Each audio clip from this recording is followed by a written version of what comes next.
Welcome to the Aravosis Report. I am John Aravosis here today to talk to you about the latest Ukraine update, as we do every day, Monday to Friday, 6 p.m. Eastern Time, U.S. How's everybody doing? I am still exhausted from watching the election. I'm going to actually wait a second to start on TikTok because TikTok seems to kick in much faster than the rest of you join. So I'm giving you a quick second here on YouTube, etc. And then I'll start TikTok. But yeah, oh my God, I was up so late watching the election stuff here in the US. We had our midterm elections, which are the non-presidential elections, congressional, everything else. Very tired. Anyway, let me start TikTok here while we're talking. Boom, boom, boom. There we go. Flip my camera. Oops. Flip my camera. Boom. There we go. All right. Woo! But yes, I'm tired. So all right, notifying TikTok people now. So we're going to take a minute and then we're going to jump right in and start doing the latest news from Ukraine. Hello, TikTokers. Going to pause my friends who are sending me a friend of mine sending me a TikTok to look at. That was perfect, self-referential there. Let me turn off my phone. Boom, there we go. Hello, everybody. Hello, TikTok. Hello, YouTube. So I am John Aravosis. This is the Aravosis Report. As you guys know, I'm here Monday to Friday, 6 p.m. Eastern Time, U.S., to talk about the latest from Ukraine. We had a big election here in the States last night. I actually did a special live today on TikTok and YouTube to talk about the election results. I am not going to be talking about those tonight, other than how they impact Ukraine. But I did do a special today for about an hour long with a friend of mine who is an election polling expert. And we had a long discussion on what today's results meant, what was good for Republicans, what was good for Democrats, what actually happened. So you can go, actually, I'll have to see about putting excerpts on TikTok. Maybe I will. But the TikTok, it saves it, and then I can put it on YouTube. So it's over on my YouTube, which is John Aravosis DC. You can see the discussion on what happened with the election. But anyway, today we're going to talk about Ukraine. Thank you for joining me on TikTok. Thank you, all the rest of you. This is the Aravosis Report. The way this works is thank you, Zatoki.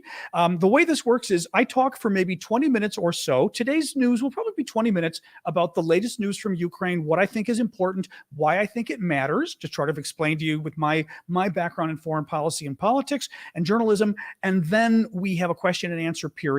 On TikTok, feel free to submit questions via the Q&A link that is in my profile.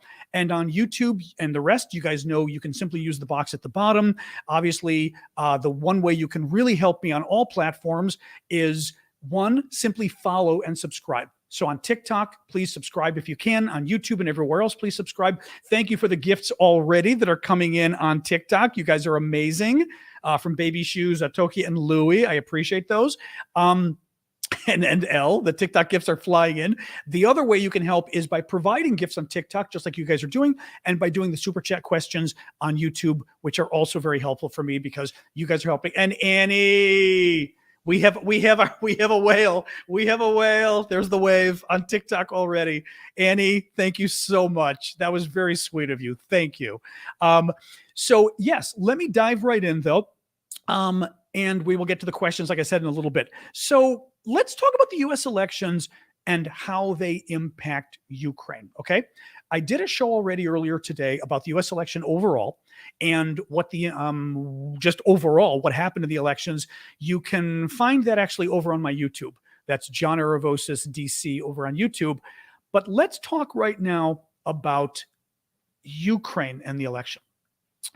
There was a lot of concern, and it still is, because the Republican, I want to say Republicans, I want to say MAGA, the MAGA Republicans, the Trump Republicans are not generally supportive of Ukraine. Maybe not all of them. I'd actually be curious to see some polling of just the Trump Republicans and where they are on the whole MAGA thing. I think on the whole Ukraine thing, I think that would be very interesting. But generally speaking, Trump himself, thank you, Inspired Woman, Trump himself is not supportive of Ukraine. Trump has, well, two different things. Trump has believed a conspiracy theory for a while now that Ukraine conspired against him in the 2016 election. Not true. Thank you, Marcy. And Trump is very friendly to Russia and to Putin. So it's not quite clear what's going on there, but bottom line is there was a lot of concern as to what would happen if Republicans took over the House or the Senate in the US because of this, especially because in the Senate, not as much of a problem. In the Senate, most of the Republican senators are great on Ukraine.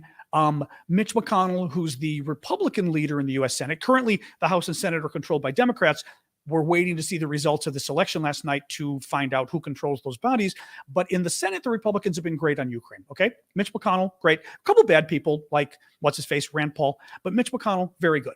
That's not the problem. So I would not worry per se just on Ukraine policy as far as what happens to the Senate. Okay. I think if the Republicans take control of the Senate, you don't need to worry about Ukraine. The House is another matter. And the problem there is that Kevin McCarthy, who is the Republican leader in the House, who is expected to be, but they have to have an election, we don't know, expected to be the Speaker of the House if Republicans end up taking control of the U.S. House. McCarthy has talked about how, he at the very least was going to be very tough on aid to Ukraine and might even cut it off. He was then asked about it after he got a lot of pushback, which is good. He got pushback from his own members, some of his conservative, very senior Republicans in the U.S. House pushed back on McCarthy and said, look, you're nuts. We can't abandon Ukraine. We can't, basically hand Russia a great foreign policy success and something that, frankly, I think puts our national security at risk and the national security of much of the world at risk if Russia were to win the war against Ukraine. McCarthy then backed off and said, no, I'm not saying I'm cutting off Ukraine, blah, blah, blah. The problem is, and again, I'm not going to get into the details of the election overall, but I am going to talk about how it impacts Ukraine. As things currently stand, I would say the experts are saying it still looks like the Republicans have a better chance than the Democrats of taking control of the House, although it's very split in the middle. It also looks like if the Republicans take control of the U.S. House, it may not be a very big majority, meaning they will only be ahead by a small number of seats, maybe even 4 seats or something small. The problem with this becomes if the Republicans have only a very small majority, then you're going to have a problem where, first of all, just to be Speaker, Kevin McCarthy is going to have to rely on all of those MAGA votes. Well, to get the MAGA votes, he's going to have to make them promises about what committees they're on. Marjorie Taylor Greene, for example, does she get a big committee appointment? But also, he may have to make promises about things of policy nature, such as aid to Ukraine. The second big problem that happens in terms of the election and how it impacts Ukraine, if the Republicans only have, say, a 4-seat advantage in the U.S. House, you're going to have an issue where to get things passed, McCarthy is going to need every member on board. He doesn't want to tick them off. And he would tick them off, for example, by helping Ukraine. He's going to tick off the MAGA people. So it is always beneficial for Republicans to take control of the House, even if it is a small majority they have. Better for Republicans than not taking control at all, of course. But it is going to be very problematic for Kevin McCarthy and the Republicans if they only win by a small amount, because then it is going to empower the crazier side, the Marjorie Taylor Greene side, the MAGA side. So that's where we are. So I would say right now, we don't know what the impact is going to be on Ukraine of this election yesterday here in America. I will conclude by reiterating that I think if Democrats lose control of the Senate, I am not worried about Ukraine because Mitch McConnell and most of the senators have been great on Ukraine. Okay. In the House, it becomes a problem because in the House, you've got this MAGA crowd that is very large and very loud. And because Donald Trump is anti-Ukraine and pro-Putin, they are anti-Ukraine and pro-Putin. So we're not going to know for a while the results there, but that's where we are. Let's move on. So Russia's defense minister, actually, I'll do a quick reset because we did get some more people coming in from TikTok. I am John Aravosis. You are watching the Aravosis Report. This is my nightly show, 6 p.m. Eastern Time, U.S., where I go through the latest news from Ukraine and, using my foreign policy background, my journalism background, try to explain what I think matters and what's really happening behind the news. You can help me, of course, by subscribing to my channels, by subscribing to TikTok and the rest, and by continuing to support me with your gifts of Super Chat and with gifts on TikTok. You can also support me through Patreon. I have a Patreon account that I'm using connected to my Discord, but it is also just simple. You can support me on Patreon, and that would be great. It's patreon.com/Aravosis. Thank you, Al. So let's keep going. I would say probably the other big story today. So the one big story was the US election, okay? The other big story is Russia's possible retreat from the town of Kherson and the region. Now, we don't know if this is really happening. The Russians claim they're retreating. I'm going to show you on my handy dandy map where this is, and we're going to talk a little bit about why it matters. But I just wanted to say, as the preface, the Russian defense minister announced they were retreating from the town of Kherson and from the region around it. And I'll show you on the map. The Ukrainians are not convinced. They think it might be a bluff. It might be the Russians trying to trick the Ukrainians. We don't know yet, but it's very interesting. So let me show you. Okay, handy dandy map. Kherson is a region and a town, like most, if not all. I don't really know Ukraine geography well enough to say all, but the Ukrainian regions tend to have the capital of the region named after the region. So Kharkiv, the Kharkiv region, the capital is Kharkiv. Zaporizhia region, the capital is Zaporizhia. Donetsk, Luhansk, you get the idea. Well, this region here is called Kherson. Kherson, the capital is Kherson, which is right here. Now, Russia overall, in terms of its occupation in Ukraine and the fighting in Ukraine, Russian troops are mostly in south and east of the river Dnipro. The river Dnipro is this river here that cuts all the way through Ukraine, going all the way up here, right? See how it comes down through Kyiv, all the way down here, up into the Black Sea. Most of the Russian troops are here: Crimea, Kherson, Zaporizhia, Donetsk, Luhansk, kind of going up to here. Well, most of this is east of this river.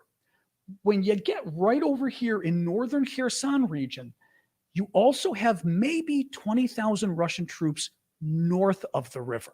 That gets interesting because, I mean, you don't need to be a military genius to think, well, if you've got 150,000 troops here on one side of the river and 20,000 on the other side of the river, those 20,000 might be in a more precarious position because they're isolated, right? And they're not only isolated, but they're in a situation where if they have to withdraw, how do you withdraw across a river? Well, you do a couple things. You go across the bridge. Well, guess what? Ukraine blew up the 3 or 4 bridges that were across the river, and they've been blowing them up for the last 2 months. Okay. Second option, you put up pontoon bridges, which Russia does a lot, or use ferries. They do that. But guess what happens? When they set up the pontoon bridges, the Ukrainians blow it up using HIMARS, I think in particular, but also using artillery, right? So what the Russians have been doing, and what the Ukrainians, I should say, have been doing, is the rest of this is free Ukraine up top here. The Ukrainians have been coming down here, and have been pushing the Russians back across the river. But the Russians have been holding out in the town of Kherson. Now the Russians claim that they're leaving the town of Kherson. Okay. Now, just to tell, because I know we've got a lot of new people coming in on TikTok. I can see the numbers went up. I'm John Aravosis. This is the Aravosis Report. This is my daily show where I talk about the latest news from Ukraine and give you guys my take on why it matters, my foreign policy background, journalism background. Please do follow me so you can follow my videos and get more info. So we're talking now about the big news today that Russia announced it was withdrawing from the strategic town of Kherson. Now, the first thing I mentioned when I started the show was, don't necessarily believe Russia. This could be a trick. It could be a feint. They could be trying to lull the Ukrainians into taking the town. And what do you know? They're not, right? The Russians are there hiding, waiting to blow up the Ukrainians. That's possible. But I was just explaining why this matters, okay? The town of Kherson is north of the river here. When the Russians invaded Ukraine, the only capital city that they took of any region was Kherson, right here. That's the first thing that's important. Second of all, Kherson is important because it's a major port for Ukraine. Russia has been wanting to take all of Ukraine's ports in the south so that Ukraine ends up being landlocked. Now, you can't quite tell from my map because my map has blue everywhere, but there is water here and there's water here, okay? There's water here. The rest of this is Russia, this is Belarus, this is Poland. You got a number of other NATO countries here, right? So if Russia has already taken all of this territory, so they've gotten rid of Ukraine's ports here. If Russia's able to get all of this territory, Ukraine's in trouble because they have no more access to the sea, right? Well, the way you do that if you're Russia is taking Kherson, which they did, and then going by land and moving further west. Well, guess what happened? The Russians look like they're being kicked out of Kherson. They look like they may actually be withdrawing, and they're withdrawing just south of the river. Well, if you're south of the river and the Ukrainians are north, you're in a, I'm not trying to describe this, you're basically in a less good position to attack forward because now the Russians have to go across the river. The Russians, Putin very much wants the town of Odessa. The Ukrainian town of Odessa is right here. The major port of Ukraine, also historically super important town historically, for the Russians and the Ukrainians, right? He wants Odessa back. The way you're going to get Odessa back is by having a beachhead on the other side of the river so you can attack by land.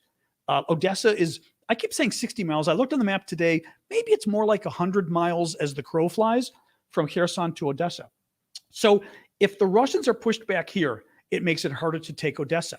The other issue, what the Russians want to do eventually is take all of Ukraine, okay? Now, whether that happens this battle or this war or the next war, one of the concerns the Ukrainians have is one, Ukraine wants to get its land back because Russia stole the land, right? I mean, it makes sense. They want their land back. But the other problem is, so Ukraine wants all of this land back because it's theirs. But also, Ukraine wants the land back here in Kherson in particular for two reasons. One, the Russians would use Kherson to eventually attack the rest of Ukraine. Two, the Russians use Kherson as a buffer to protect Crimea. This is the territory that Russia stole in 2014 and annexed, right? They claim it's Russia, but nobody recognizes it as Russia. It's Ukraine. Well, in order to protect this, Russia wants a buffer here. So bottom line is, pushing the Russians out of the town of Kherson is really important strategically for the Ukrainians. It is embarrassing for Putin. It's important to him culturally. It's important to him militarily. And if this is true, okay, if the Russians are telling the truth that they're withdrawing from Kherson, it will be another major embarrassment for the Russians. And Putin does not need another embarrassment, right? We already had the embarrassment of the Russians getting just totally blown out of the region up here. This was that, remember a couple months ago when the Ukrainians just had this like blitz, they were doing amazingly. That was up here. Then the Ukrainians started doing amazingly down here in northern Kherson. It is embarrassing to what was thought of as the second largest army on earth, right? The second greatest army was the Russians, to once again have, little puny old Ukraine, so to speak, right? I'm not saying that, but I'm saying if you're a Russian, little puny old Ukraine to be able to take back a major city like Kherson. Bad for Russia. So there you go. Now I want to see if I had any other, I was doing all of that from memory. I wanted to see if I had anything else. Actually, the other thing I was going to mention, one possibility of what Russia might be up to, and there's some concern here. If you look at where the town of Kherson is, okay, so the town of Kherson is here that the Russians are reportedly evacuating, and the Russians are reportedly moving south to the south of the river. There is a concern because right here at the sort of tip of my nail, there is a dam, a dam. And there is concern that the Russians may have put mines on the dam and they may be preparing to blow it up if necessary. So the thought was concern, and frankly, it wouldn't put it past the Russians doing this. I mean, they are committing genocide. Blowing up a dam wouldn't be the worst thing they've ever done. There is concern that the Russians may be actually preparing to evacuate the town of Kherson, move south, and then if the Ukrainians try to follow them or frankly just take over the territory the Russians evacuated, like the city of Kherson, the Russians blow up the dam and they flood the entire area, making it unusable, but also making it unlivable if anybody wanted to move there, but also killing a lot of people and killing a lot of Ukrainian troops if the Ukrainian troops are there. So that's something to keep an eye on too in the coming days, in the coming weeks. But at least from what I was looking right before the show started, a lot of the Ukrainian government is saying we don't necessarily believe the Russians are withdrawing yet. A lot of the Ukrainian military analysts I follow, they think it's real. They think it's real, which would be pretty awful for Russia if it's real. I will do a quick reset. I am John Aravosis. This is the Aravosis Report. Thank you for following me on TikTok and YouTube and everywhere else. Please push the follow button, the subscribe button, and keep those gifts coming. If you guys, I am independent media, so I'm reading questions as I talk to you. That's when I stutter, when I'm reading your guys' comments. I am independent media. I'm doing this for free. So when you guys provide me the gifts, such as all the fun stuff on TikTok or the super chat questions, you're helping me to be doing this work. So I very much appreciate it. Now, John Hoover is saying, John spends a lot of time in Ukraine, if they blow the dam, would that disrupt water to Crimea? I am wondering about that. Thank you, Dawn, and congratulations, Dawn Majo. I sent you a message on Discord. Dawn just won a very nice, I wouldn't say prize because she in our auction, but Dawn did a really nice bid in our auction on Discord. Congratulations. Check out the message I sent you there. And thank you for the gift there as well. I need to look in again. There's an issue with the Ukrainians cutting off the water to Crimea. Okay, people are saying it would. What happened was Russia in 2014 invaded and stole Crimea here in the south, but Ukraine still controlled most of the rest of its territory. Over here, the Russians controlled some of the territory in the Far East, okay? But down here, the Ukrainians controlled, and they cut off the water to Crimea because the Russians were occupying it and they didn't want to supply the Russians with water. Well, when the Russians invaded here, right, earlier in February, the Russians took over, they turned the water spigot back on. So the water is now back on in Crimea.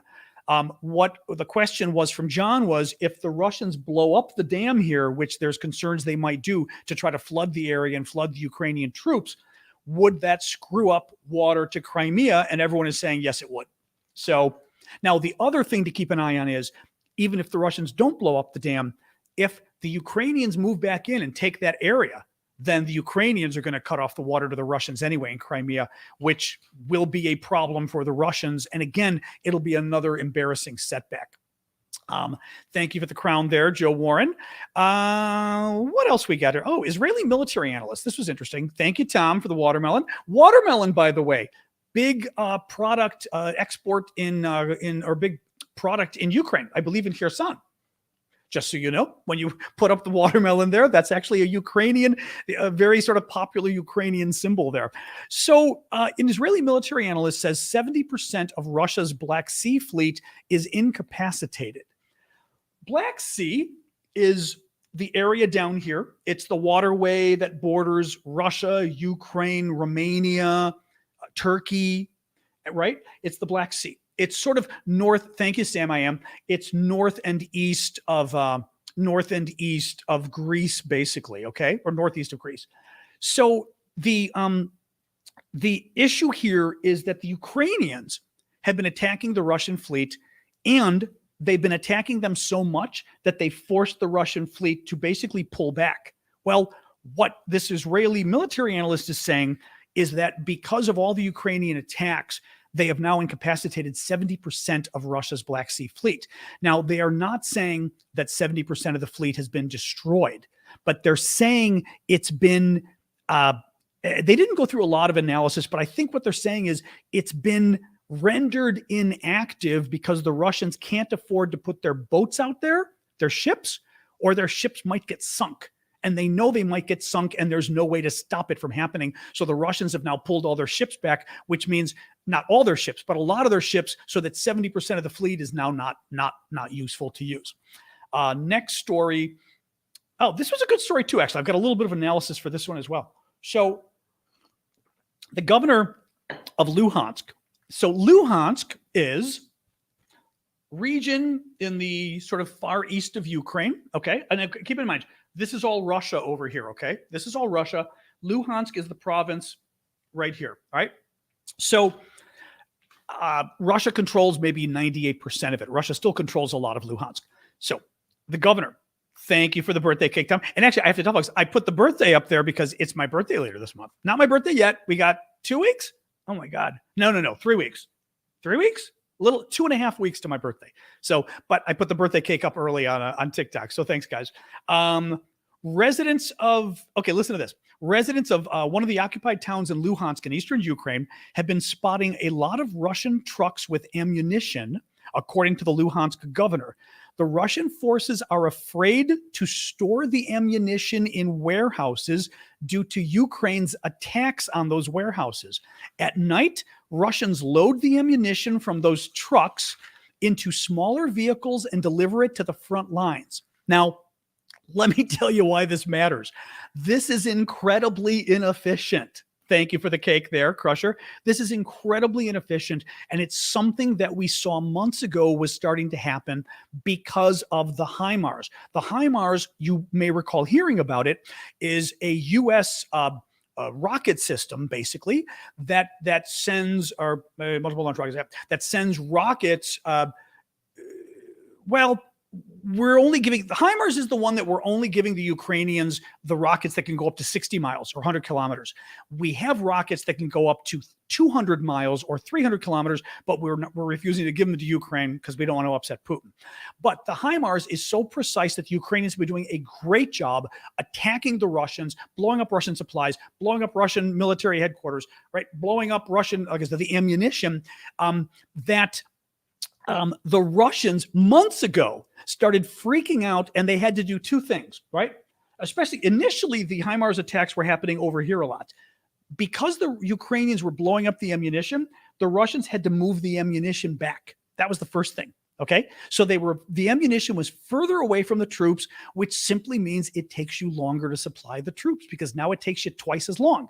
And if it's twice as long, you need twice as many vehicles, because if, let's say, you had one car and one car would do an hour back and forth, a 2-hour trip, right?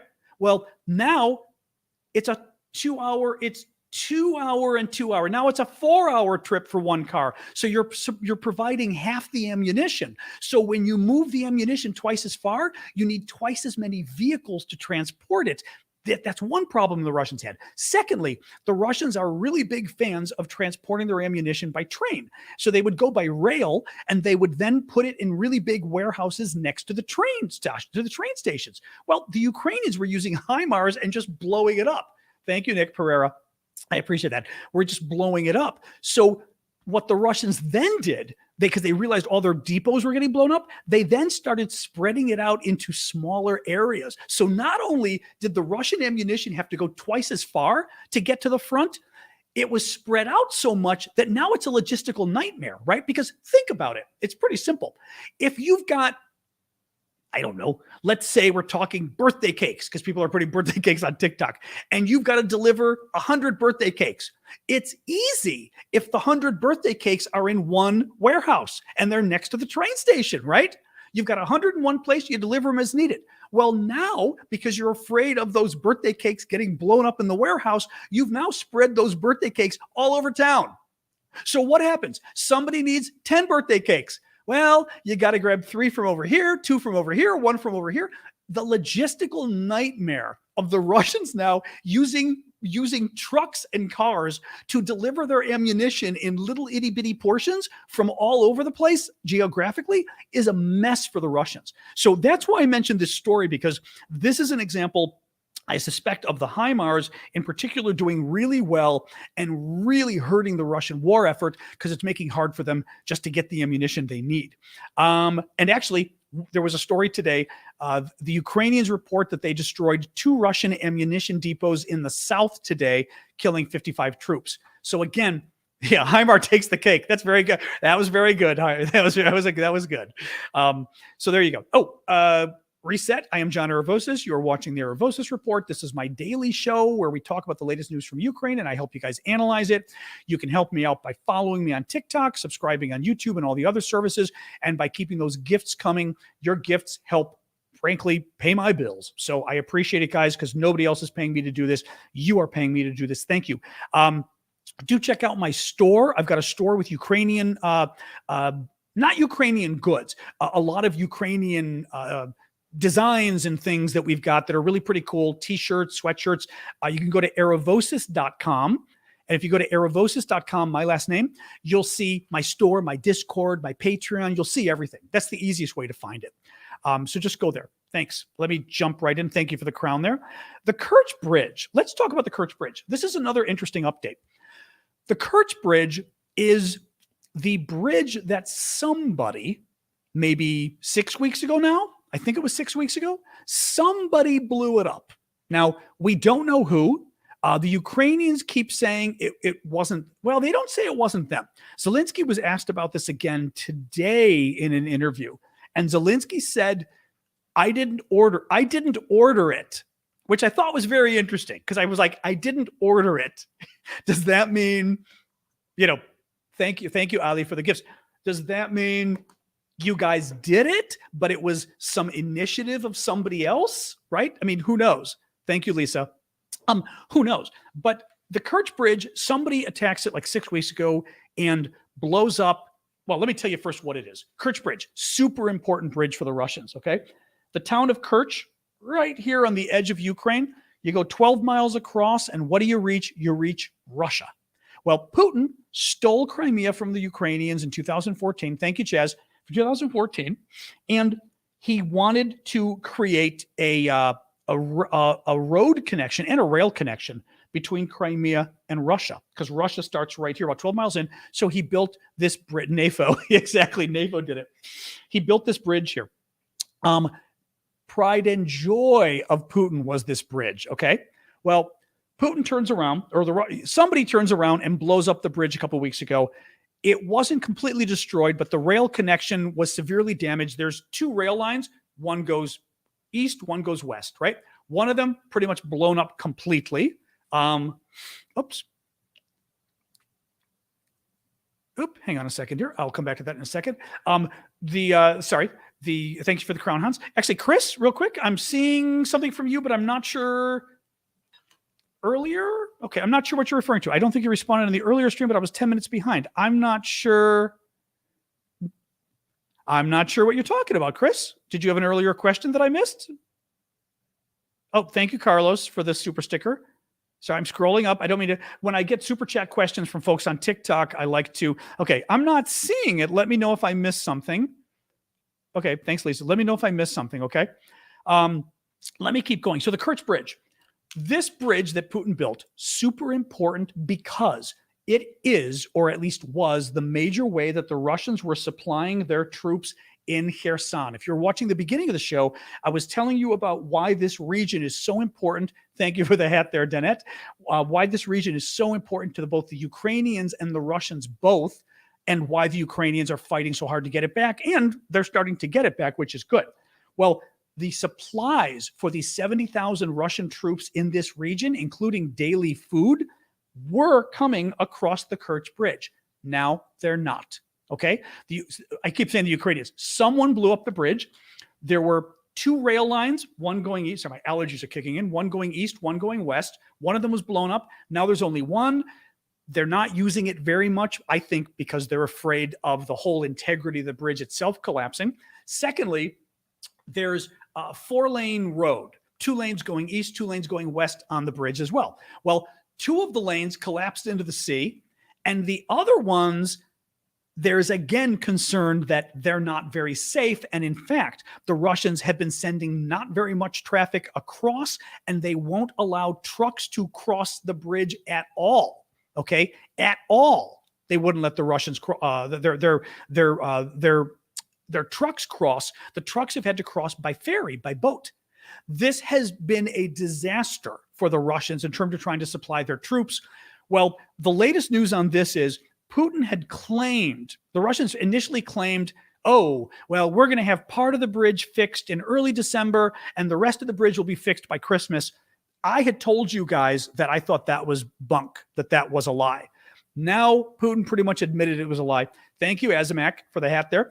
Putin is now admitting that road traffic could be disrupted by repair work until March of 2023, and repair of the rail section may not be finished until September of 2023. So if this was the Ukrainians, this was a very significant attack on the Russians because it really screwed the Russians' logistics. A little bit more. Russian Foreign Ministry is saying it's ready for negotiations with the Ukrainians. This story, again, I like to tell you guys stories where I think they're important and I think there's an added message behind the story. This is interesting. The Russians are now saying, the Foreign Ministry, we're ready to negotiate with Ukraine now. 2 days ago, the Russians said, no, we're not going to negotiate with Ukraine now. 2 days later, they're saying, oh yeah, of course we are. This is weird. Thank you, Karen, for the gift there. It's good for Ukraine because it suggests that, frankly, Russia's left hand doesn't know what the right hand is doing. It suggests that, it was, I believe, Putin's own spokesperson on Mondays, who I think it was, who said, we're not going to negotiate with the Ukrainians. Well, now the foreign ministry is turning around and going, we're ready to negotiate with the Ukrainians. I think it makes them all look like, my dad's generation would say the Keystone Cops, like a bunch of goofballs who don't know what they're doing. And it also suggests that the Russians were feeling, I think, some kind of public relations pressure to look like they're willing to negotiate. Now, what this does mean is the Ukrainians, I think, need to be careful because Ukrainians have said that they're not going to negotiate with Putin. And I will say, thank you, Benito. I understand why the Ukrainians don't trust Putin. I wouldn't either. But I think in terms of marketing, in terms of politics, in terms of diplomacy, the Ukrainians should say, yeah, we're happy to negotiate with Putin at any time. Right? I think you've got to present to the world that you're not the person who's opposing peace. But you can say, I'll happy to negotiate right now, but giving up any of my territory is not negotiable, right? You can say that from the beginning. I just think the Ukrainians need to be careful on that one because they don't want to be seen as though they're opposed to peace, right? Because even though we understand it, it sounds bad to the public at large, and they need the continuing support of the public in the West. What else we got here? I've only got like 2 more stories here, maybe 2 or 3 more stories real quick. A top Russian collaborator in Kherson is dead. This is an interesting story too. So a collaborator, we've talked about before, collaborators are traitors. When someone invades your country, like Russia did to Ukraine, there are Ukrainians who basically decide to help the Russians take over their country. They're traitors. They're also called collaborators because they're collaborating with the enemy, right? They're often working for the enemy. Well, this guy, Kirill Stremusov, was the deputy head of Russia's occupation government in Kherson. So Kherson, again, I talked to you about earlier, very important region right here. It's the region where the Ukrainians are starting to make some real progress again, and where the Russians allegedly are evacuating the northern area here, the town of Kherson. Well, in this region, there have been a lot of resistance attacks, partisan attacks by local Ukrainians, basically killing Russians, Russians occupying Ukraine, and killing Ukrainians who are working with the Russians, collaborators. Well, this guy was the number 2 guy in the occupation government of that region. So very important. Ukrainian. He welcomed the Russian invasion. He became a key Russian voice, a pro-Russian voice in the region, and he died today in a car accident. Now, some photos of the accident were already online being shared by some defense guys. They were saying they didn't see any skid marks on the road, suggesting it wasn't an accident. The question becomes whether the Ukrainians killed him or whether the Russians killed him. It's possible that this guy was no longer useful to the Russians, maybe because the Russians have been having to pull down, who knows. But another story to keep an eye on, because I think it is beyond credulity that the number 2 guy working for the Russians just happened to die in a car accident in one of the most strategic regions that the Ukrainians have. Final story really quick. Brittany Griner. So Brittany Griner is the American basketball star, female. And she was arrested in Moscow about a week before the war started. The Russians claim she was carrying drugs, in her bag. She says it was medicinal. You also have to keep in mind that just because Brittany Griner confessed doesn't mean she was telling the truth. She is being held in captivity by the Russians. She very easily could be in a position where, well, first of all, thank you, Phoenix, for the crane, where first of all, they're beating her and forcing her to confess. That's one possibility. Thank you, Bonnie, for the star there. The second possibility is that they've told her, if you want any hope of a negotiation with America for us to release you, you better confess to your crimes or we're not even going to consider letting you go. So it's possible she didn't commit any crimes. In any case, what's happening now, she was convicted 9.5 years in a penal colony. Penal colonies are very hard labor, dangerous prisons in Russia, okay? 9.5 years.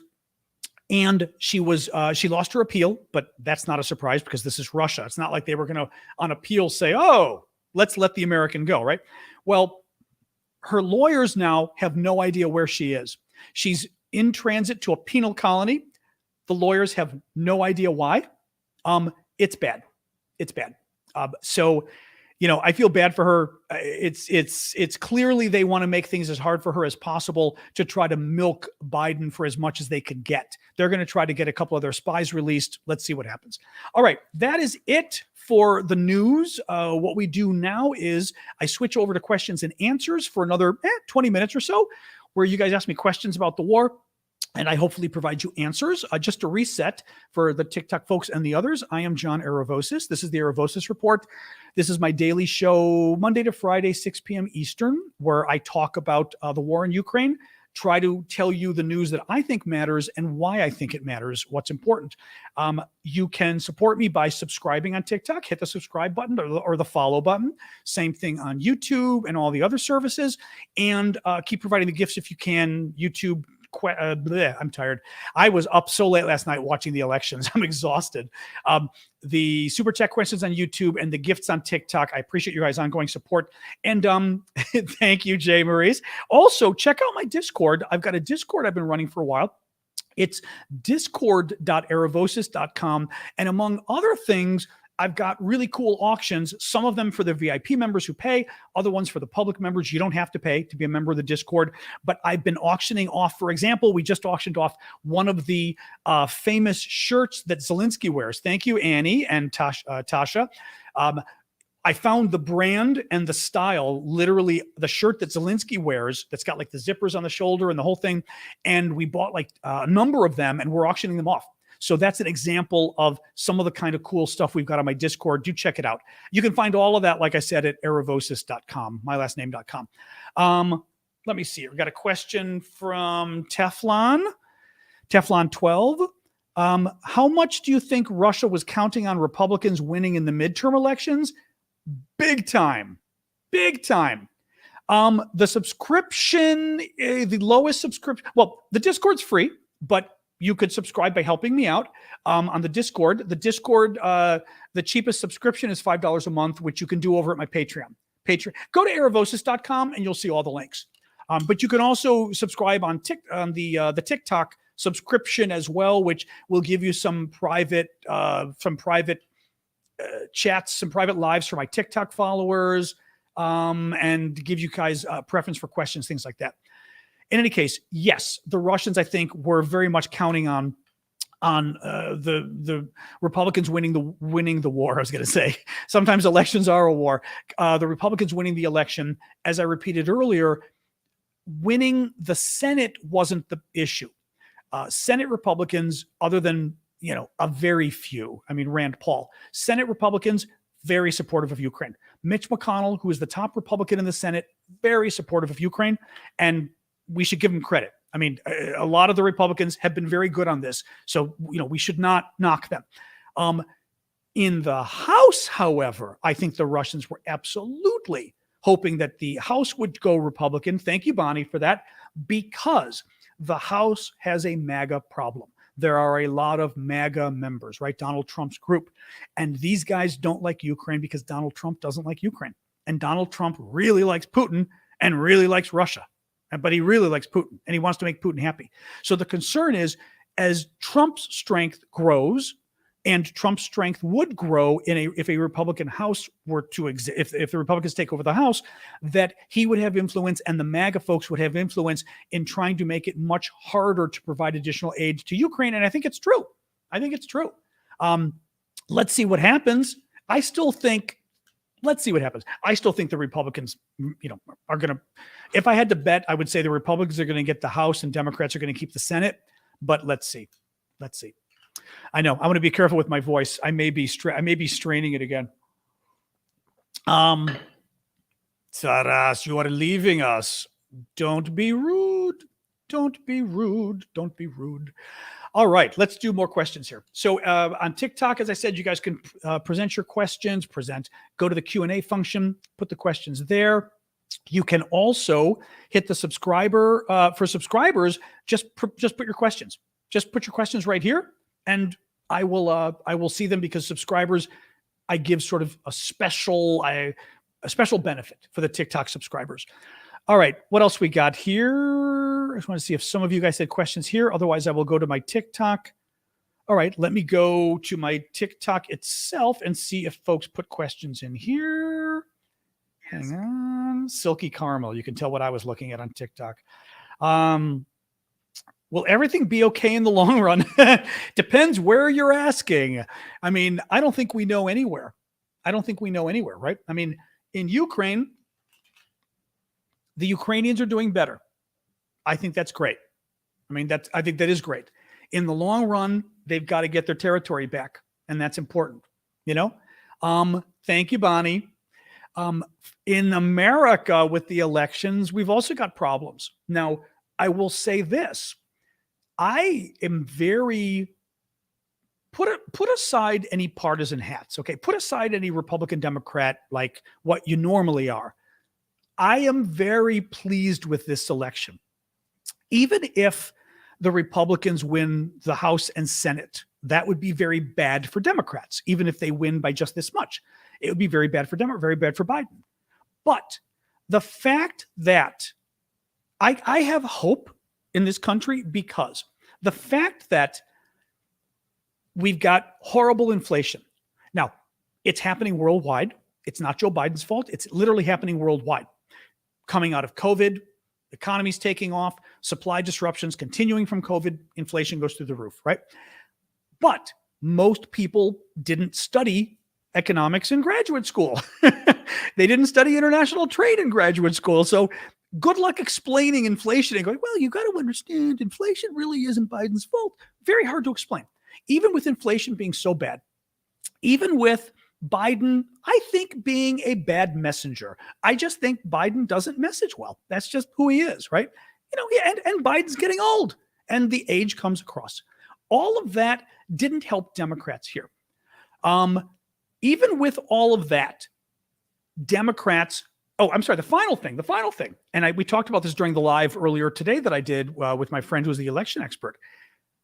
Democrats should have been destroyed in this election, because even when times are good, even when the economy's good, the president in power, his party loses massive numbers of seats in the midterm elections. Okay. Meaning the elections between presidencies. So this time, the next presidential elections in 2024. So this is the midterm, the mid election between the two terms.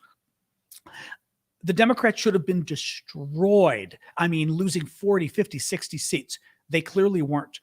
That means that Americans had concerns about the Republicans. Now, and this is why I'm saying I still don't think this is a partisan answer, because the concern I think they had was that the Republicans were just, a New York Times reporter called it the crazy party, that voters didn't like the crazy party is what he called it. In other words, it wasn't specific issues of, tax policy, immigration. It wasn't like specific details of policy. It was a perception that the Republicans had gone crazy, that MAGA had taken over, right? That election denying, banning abortion nationwide, actually were kind of two of the big things were, I think, the election denial and abortion. and the election denial and the threat to democracy. That scared enough people that they didn't necessarily support a Democratic majority, but they didn't want a strong Republican majority either. And I think that's good. And again, obviously, better for Democrats to control everything, better for Republicans to control everything. But the fact that the American people, when they normally would have and should have just destroyed the Democrats, said, we find what the Republicans are doing to be too extreme, I think is healthy, because I wasn't sure that Americans would ever wake up and say, this election denial stuff, it's dangerous. Now, let's see. We ain't exactly out of the woods yet on the election denial stuff, right? And reproductive rights as well. But in any case, there you go with that. Let me do more questions. We got another good 10 minutes here. Sorry, let me see here. Just looking if you guys had anything on. Okay, nothing on YouTube. All right, I will pull up another TikTok question here. Why does Russia release information when they know no one is going to believe it?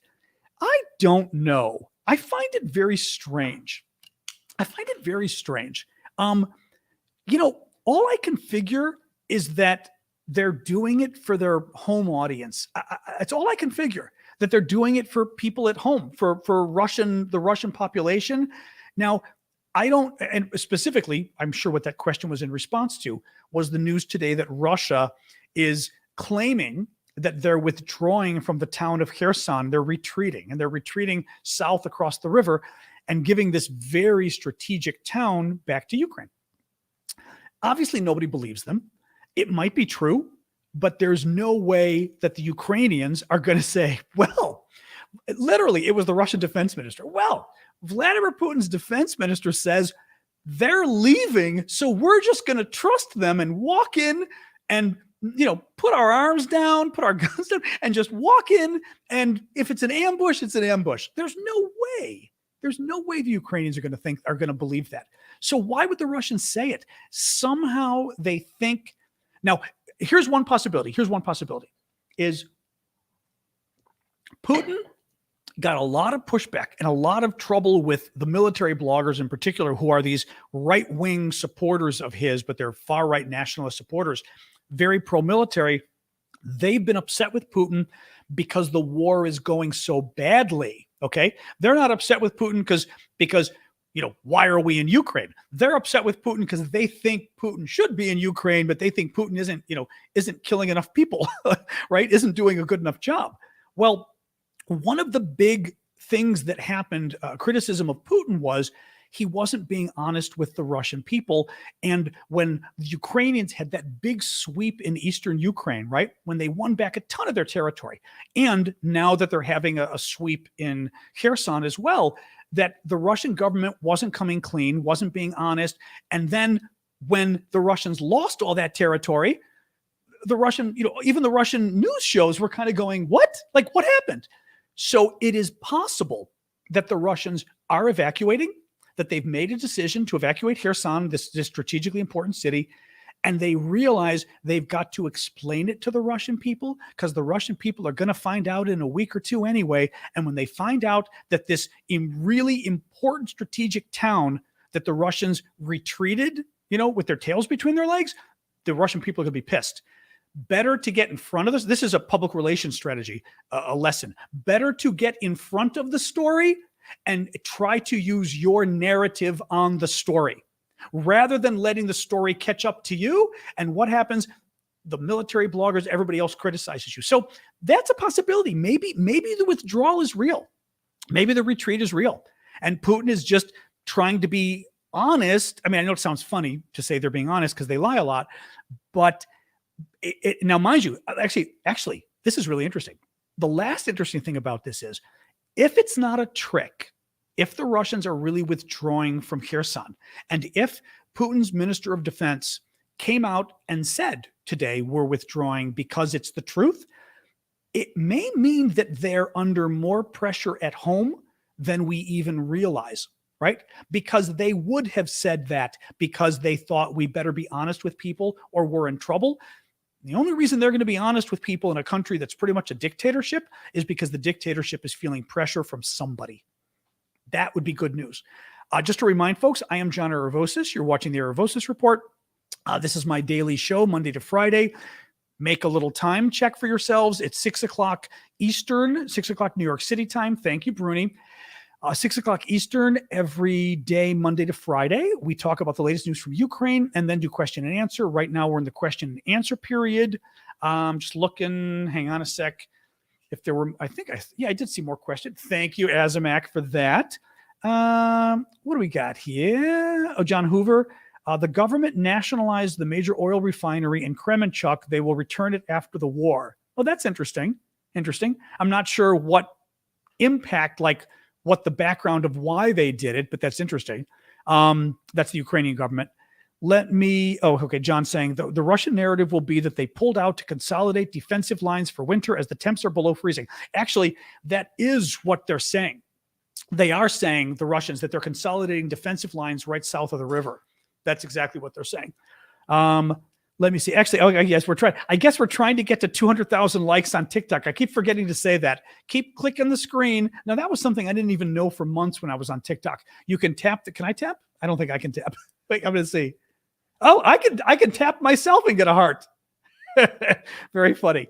But yes, we're trying to get to 200,000. Let's see if we can do it. I never know what impact it has. It could be helpful. It could be helpful. I suspect TikTok probably uses it to a degree. Oops. This is funny. There we go. Here are more questions. Does Russia control Mariupol? Yes, they do. You haven't heard of them in forever? You have not, but they do. Mariupol is the town right here. Mariupol has been occupied by the Russians for since the start of the war, pretty much. This is the town where the Azovstal battalion was fighting for 2 months, 2,000 Ukrainian troops. I should say the Azov battalion. They were in the Azovstal steel plant, and they were 2,000 Ukrainian troops fighting for 2 months against 14,000 Russian troops. I mean, how's that for amazing? Absolutely amazing. That's Mariupol. The Russians still control it. Still a disaster. They haven't had heat. They haven't had water. There were 450,000 people. Anyway, it's bad. Yeah, it's bad. Oh, we just hit 200,000 on TikTok. Thank you for that, guys. I wouldn't have noticed without the mods and the rest of you mentioning it. So thank you, guys. Are you watching only news shows? I guess it depends. What do you mean, Alec? I'm catching up on ER, if that's what you mean. But I watch the news shows and then I do a lot of reading of the news online and a lot of TikTok, even though TikTok's been a disaster recently. I don't think they are, Jason. Jason is saying, why is Ukraine resorting to desperate terror attacks? But they're not. There's not. There haven't been any terror attacks. Mods, you can leave him for a second because I'd be curious what he's talking about. But Ukraine hasn't done any terror attacks. Now, the Russians, and this worries me a little bit as to who you are, because the Russians have been claiming, for example, that when Ukraine attacked the Russian military ships that are attacking Ukraine, it was terrorism. That the Ukrainians attacked the Russian military ships. It's not terrorism when you attack a Russian military ship. It's not, right? But the Russians sort of like to call it that. It's just not. So the Russians kind of, I get it. The Russians want to, how are the army losses on both sides? We don't know.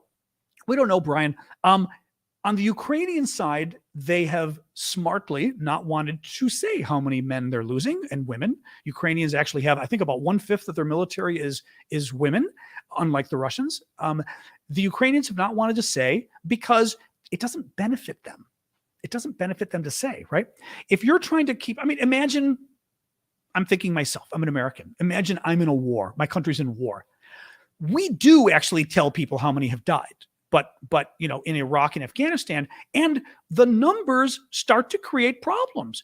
Every week on the news, we would hear, when it was really bad, another 40 U.S. troops died, and they would show the pictures of this was every Sunday on the Sunday shows, every single American soldier who died. Every weekend, they would show the picture on the Sunday news shows. That can be very dispiriting after a while. The Ukrainians are in a fight for their life. They don't want to tell how many people died, and I don't blame them. The Russians are in the same situation. The Russia's got to win this. I mean, in terms of survival of, I think, Putin's administration, they don't want to. They don't want to tell how many are dying. Now, our experts have done analyses and suggest that the Russians. Now, there hasn't been a new estimate in maybe 4 to 6 weeks, but the estimate was maybe 25 to 30,000 Russians have died, Russian soldiers, and another 40, 50,000 are injured, have deserted, cannot fight, right? So that about 80 or 90,000, maybe even Russian troops are out of commission between being killed, but also being injured, right? So it's everybody, which is a hell of a lot of men and women. Men, in Russia's case, a hell of a lot of men. What else? Well, I'll go another minute or two, and then I'm going to call it quits here, guys. But yes, we will do an after show on Discord. Actually, I'll tell you right now, we'll do an after show on Discord. I sort of do that many times a week. We don't do it every night, but since it's been a few days, my Discord is discord.aravosis.com. We'll go there and we hang out in one of the rooms, go to sort of the bottom voice channels and look for John's after party. And people hang, we talk. We can talk a little bit about the news, but we kind of just hang out. It's a nice crowd. Usually there's about 50 of us, give or take. Thank you, Truthful. I'm like still burping a little. I ate dinner really quick before I saw you guys. But we're going to go over there next, decompress a little bit. We can talk about the election too a little bit. But join us. It's discord.aravosis.com. But before I sign off, thank you guys for joining us. Please do follow me on TikTok. Please do subscribe on YouTube and the other services. Thank you for all the gifts you guys gave today. As always, you are very generous. I am doing this for free and trying to actually do it full time now. I mean, I have been doing it full time, but I'm trying to do this as my job, and your guys' gifts are helping to make that possible. The auction right now, we do have the auctions on Discord. We just had the 2 auction items sell. One of I do regular auctions there as well. We have a Zelensky shirt. I found these Zelensky green shirts that he wears, the exact brand, and they're the shirts. And that one just sold about an hour ago. We also have, I just auctioned off another hour ago, probably, were these wonderful bracelets made from Azovstal steel. So made from the steel from the plant that the Ukrainian defenders were in, and the Ukrainian government made the bracelets and sold them. We ended up, my friend Vlad in Ukraine, we bought 3 of them. They cost $43 each, and then we shipped them here. Just to be honest with folks, I mean, because we're doing the auction is to benefit my work and to benefit our work in Ukraine. Well, I didn't realize the bracelets were an initial batch of only 10,000. So they're sold out. Nobody can get them, which I had no idea. Not tank metal. No, they're made from the metal and the steel. Let me show you. I love the bracelet. It's a cool bracelet. But I think it's a neat bracelet. It's kind of like an acrylic or whatever woven, and then I'm turning it a little so you can see with the Ukrainian trident there, and it says "Iz Azovstal," so from Azovstal. Sorry for you guys as well. But see, I like it too because I like how in the light, like it's dark, but then with the light on it, you can sort of see. And they also, anyway, very cool. But yeah, it says from Azovstal, and the back of it says, anyway, the back of it gives an explanation on where the steel came from. But we've got other stuff. I will put another Zelensky shirt up for auction tomorrow. I'm going to put some patches because the shirts have patches on the shoulders that are really cool. We've got the actual real Ukrainian military patches that go on the shirts. So I'm going to auction some of those at the same time. And we've got a really cool, a very pretty Ukrainian women's shirt that I'm auctioning right now as well. So go check it out. But you can get it for a guy. For a guy, you can get it for somebody else, Malavra. Seriously, honestly, I think these, I will put another bracelet up. I thought I was going to go because we only have 3 of the bracelets. That's it. I've got 3 of these bracelets and that's all we've got. So I was thinking of maybe waiting a few days or waiting an auction because at least for the auction, I can ship stuff out immediately. So for Christmas and stuff. But personally, I have an interest in saying this, but I think it's true. a lot of this stuff I think would make great Christmas gifts. Now, it has to be for somebody who's into the war stuff. I am, so I think it's cool. I mean, every time Vlad sends me this stuff, I'm like, oh, that's kind of cool. So like the Zelensky shirt, I am absolutely keeping. Well, we're going to order more Zelensky shirts. The current batch I've got, I'm going to auction off because I'm thinking for Christmas, people may want them. But well, I can show you, let me show you one of the Zelensky shirts. What the heck? One moment.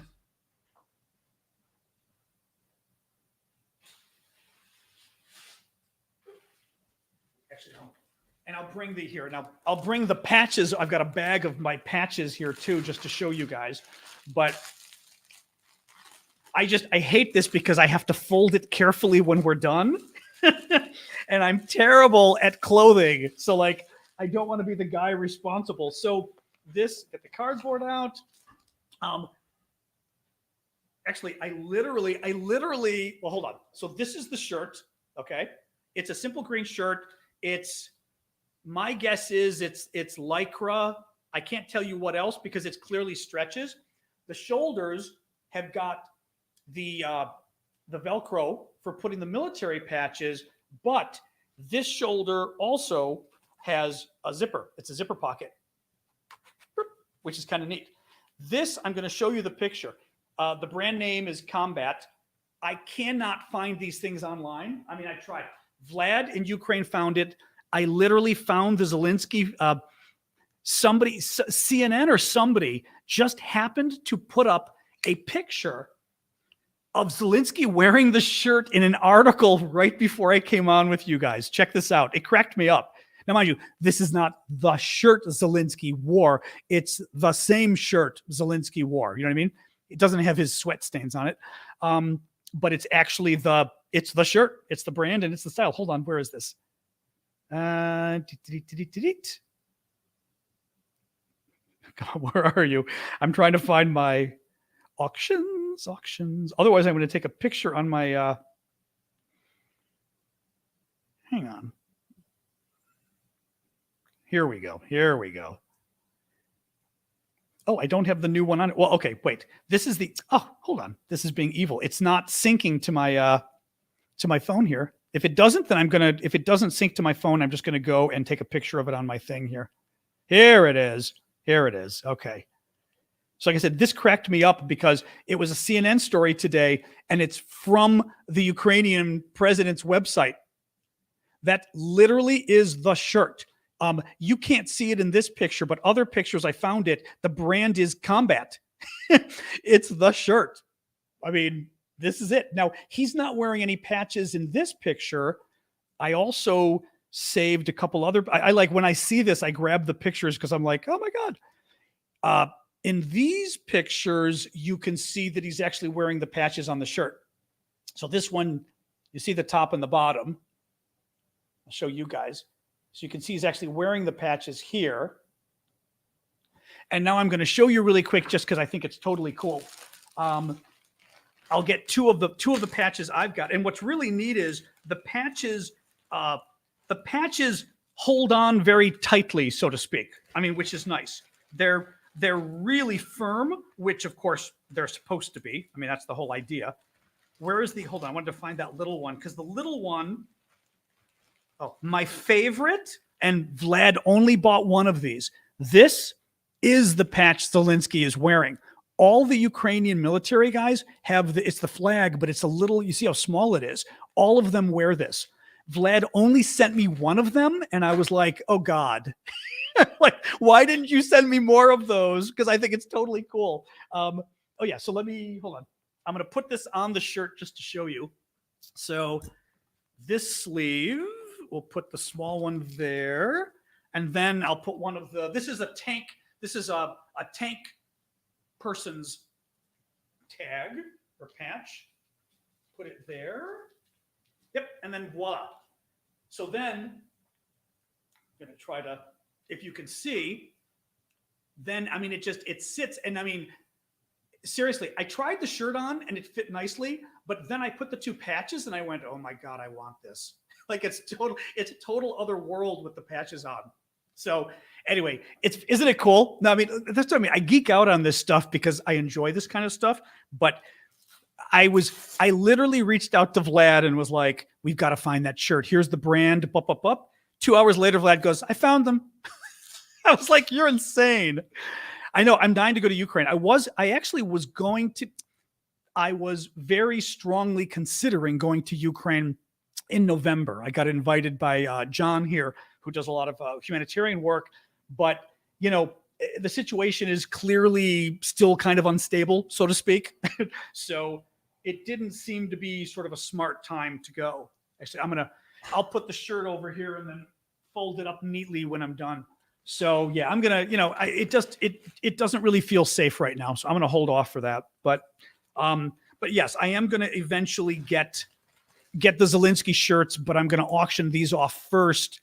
And then I'll have Vlad buy more shirts eventually, that I can get some for myself. So anyway, that was funny. I'm surprised people hung out for that. I love this stuff. I think it's the coolest stuff. I mean, I'm trying to think.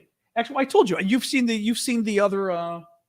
Actually, I will show you this because I do think this is a nice one. This is the woman's shirt that's being auctioned off, and I think it's really pretty. I mean, they're unisex. This one actually is between a medium and a large. I measured. If you go to it, you'll see. I measured it out, but it's neat because it's embroidered, and it's a beautiful embroidery, and it's the Ukrainian trident, but done as flowers, and the flowers are the color of the Ukrainian flag. Yellow or gold and blue. But it's a really beautiful, I think it's a beautiful shirt. It's funny because the Ukrainians, this came from a company called Finca in Odessa. The Ukrainians consider this to be unisex. And the pictures on the website, Vlad got these like in larger sizes. And I was like, Vlad, some American women are large, but not all. Like I said, I was like, you shouldn't assume that all Americans are large. And he goes, no, that's for men. I said, honey, this shirt is not for men. I was like, that's a beautiful woman's shirt. Hold on, I'm going to put it down.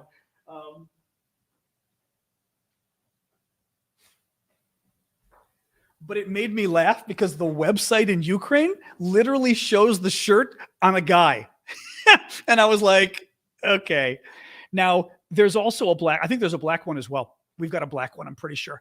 But anyway, I've got a number of other shirts. I think it's beautiful. The Discord is discord.aravosis.com, and it'll take you there. And like I said, we had 2 auctions that ended today, so I'll be putting more up. Tomorrow.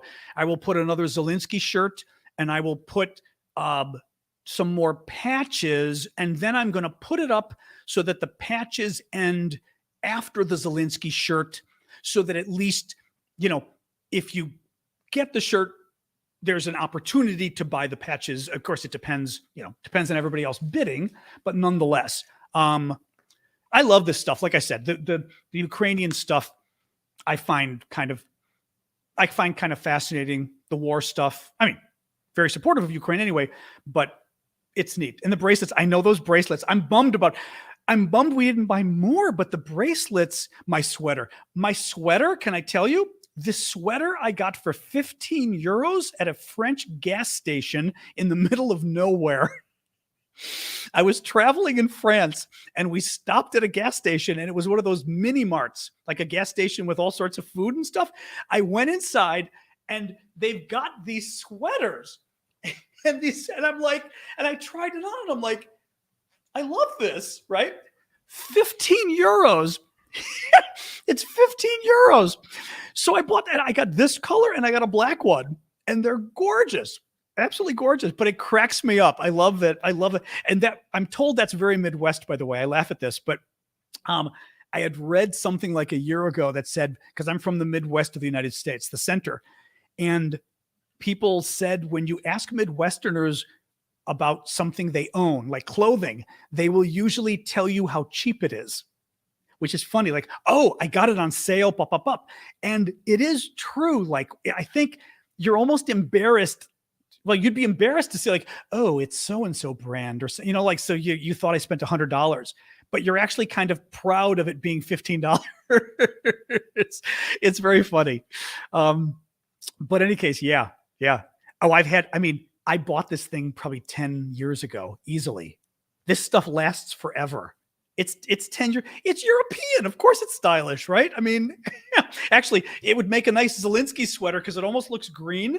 I will say this sweater makes me laugh because when I bought it, I thought it was brown. Now, to you guys, it looks kind of green. In person, it looks almost kind of purple. Now, I had cataracts back in like 2011 or something. I had cataracts and very young for having cataracts. The doctors don't know why I had cataracts. Well, after cataract surgery, very complicated, but you get a new lens in your eye. Well, the old lens is yellow. The lens of your eye is like the lens on a camera. It's like a magnifying glass, okay? Except as you get older, the lens in your eye just starts to turn yellow as you get older. Well, that yellow starts to give everything around you a yellow filter. You don't notice it, but whites that you see will be a little bit more of a soft white. Well, this color before my cataract surgery, actually, which means this thing is probably 12 years old at this point because my cataract surgery was probably 2011 or so. This color before my cataract surgery was dark brown. Now that I had the cataract surgery, I looked at it and went, oh my God, it's purple brown. It's like a purple sweater now. So I was very bummed, but tell your hubby not to be freaked out about the colors. I was almost a little depressed because it changed all the colors around me when I had my cataract surgery and nobody had warned me and it freaked me out. It absolutely freaked me out. All the colors were different. All the colors were different. Grass was no longer as pretty as it used to be. Grass, the green of grass is very pretty in part because of the yellow in your eye, the yellowing of your lens in your eye. After cataract surgery, grass is okay, right? The sky, however, the sky now has much more purple in it at sunset. Like I was showing my mom or my sister, I think, had one eye done because she's a little older than me, but not that old either, had one eye done. And I told her, I said, okay, look up. I said, close the cataract or close your good eye and look at the sunset, but look like straight up at the sky. She looked up. I said, now close it and use your cataract fixed repaired eye. She looked and she goes, oh, you're right. It's almost, when I say purple, I mean almost the purple you see on my back wall kind of purple.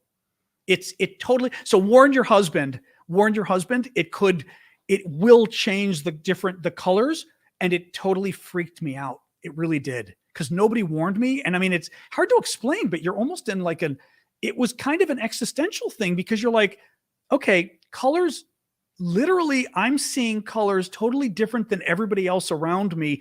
And I do a lot of photography. I do a lot of web stuff. I mean, back then I was doing blogging, so I was doctoring not doctoring. I was editing photos, and I was starting to think, well, if I'm editing a photo and adding more red or more blue or whatever, that's because my eyes are screwed up. Oh, the whole thing. It was like it wasn't just alternative reality. I mean, it was literally a weird existential thing for me. I was kind of like, I was almost depressed for a month or two because it just kind of freaked me out. It was actually unsettling is the perfect word. One dad is saying, or one Drew is saying unsettling. Maybe that's the best way to put it. It was very unsettling and disturbing. And then I got used to it. And now I love the fact that sunsets are even prettier for me because of my cataract surgery, which is pretty neat. The auction, there's only one thing up for auction right now. You've got to go to the Discord, discord.erevosis.com. And then when you go there, you got to click the read it. And at the bottom of the read me is one of those buttons you've got to push because it's how we keep out the spam. So go do that. Go do that if you would. And then we've only got one auction right now. I'm going to put more tomorrow. The auction right now is in the VIP, which is for the paid members. So paid members pay $5 or more a month just to support my work. And one of the benefits they get is a separate auction because at least it's a smaller group of people you're bidding against and that kind of stuff. So right now I only have that nice white woman's shirt in the VIP auction, but tomorrow in the public auction for everybody, including those who aren't paying, I'm going to put the Zelensky shirt and I'm going to put a couple patches. because that way, potentially people can get them for the shirts. So, all right, guys. Boy, we talked for a while here. All right, let me go. My lighting is well, but the lighting is blue, but it makes the wall purple, which is really neat. Yep, 289,000. All right, I'll stay until we hit 300,000. Hit the screen on TikTok. Let's get us to 300,000, and then I'll move over, and we'll still do the Discord, even though I don't want to stress my voice too much because now I've been talking a lot. 282. Well, we'll see. If it doesn't look like it's heading that way, I'll just call it quits. But well, we might be able to make it. We're just for yucks trying to hit 300,000 likes on TikTok just for fun. 1 moment. 288. Oh, 289. Okay, we're gonna make it. We'll hang a second. But yeah, I'm gonna go over to the Discord only because I try to be careful. Oh, you know what? I'm gonna skip the recap tonight only because I've been talking so long. I don't want to stress my voice, and it's feeling a little stressed. So I'm gonna skip the recap for tonight, I think, only because I've gone an hour and 20 minutes. So anywho. 300,000. There we go. Thank you, guys. All right. I'm going to call it quits. Let's go to the Discord. Oops. Sorry. Discord.aravosis.com. And otherwise, I'll see you guys tomorrow night at 6 p.m. Eastern Time US, and we'll talk about the latest. Discord won't let you in, Jeff is saying. Syndicate, I'm not sure how you can help Jeff because I can't see it directly. Hold on 1 second. It should just, hold on. I'm going to try to do my Discord.era. It's discord.aravosis.com. Let me actually grab all right. I grabbed the link. Let me give you the straight link here. All right. That is the unshortened link to my Discord, Jeff. Try that. And then once you're in, as I said, you've got to go to the left. Yeah, it lets everybody in. Once you're in, you've then got to go to the left-hand side and find the README, click the README, read it. At the bottom, it says click the button. There's a big button, click it, and that should open up the rest of the Discord. All right, give it a try. And I'm going to sign off and we'll go to the Discord. Otherwise, we'll see you guys tomorrow night. Thank you, moderators. Thank you for all their gifts. Thank you for hanging out. This was fun, just chatting afterwards. I always enjoy kind of a coffee talk kind of chat. And I'll see you guys tomorrow. All right? Okay. Goodbye, you all.